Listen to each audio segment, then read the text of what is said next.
കൊടുങ്ങല്ലൂർ നഗരസഭ പാലിയംതുരുത്ത് 20-ാം വാർഡ് വികസന സമിതിയുടെയും മേത്തല ഗവൺമെന്റ് ആയുർവേദ ഡിസ്പെൻസറിയുടെയും സംയുക്താഭിമുഖ്യത്തിൽ ഔഷധക്കഞ്ഞി വിതരണവും ബോധവൽക്കരണ ക്ലാസും സംഘടിപ്പിച്ചു.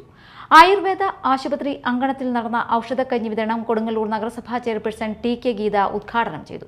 ഇതിൻ്റെ എല്ലാവിധ ഗുണങ്ങളും ഈ പരിസരത്തും ഈ വാർഡിലും എല്ലാവർക്കും ഗുണം ചെയ്യുന്ന തരത്തിൽ തന്നെയാണ് ഇതിൻ്റെ പ്രവർത്തനങ്ങൾ മുന്നോട്ട് പോയിക്കൊണ്ടിരിക്കുന്നത്. ഇപ്പോൾ ഇവിടെ സിമി ഡോക്ടർ എത്തിച്ചേർന്നിട്ടുണ്ട്. ഏറ്റവും ഊർജ്ജസ്വലമായി ഈ ആശുപത്രിയുടെ പ്രവർത്തനങ്ങൾക്ക് അദ്ദേഹം വേണ്ടതായ എല്ലാവിധ സഹായ സഹകരണങ്ങളും ചെയ്തുകൊണ്ടിരിക്കുകയാണ്. അതിൻ്റെ ഉത്തമ ഉദാഹരണമാണ് ഇന്നിവിടെ നടക്കുന്ന ഔഷധക്കഞ്ഞി വിതരണം.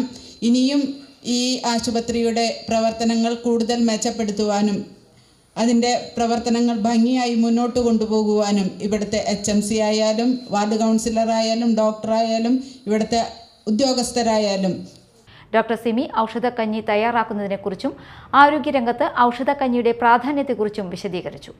വാർഡ് കൗൺസിലർ KA വത്സല അധ്യക്ഷത വഹിച്ചു. മുൻ നഗരസഭാ chairman KR Jayathran, CV Unnikrishnan, MS Vinayakumar, EN Radhakrishnan എന്നിവർ സംസാരിച്ചു.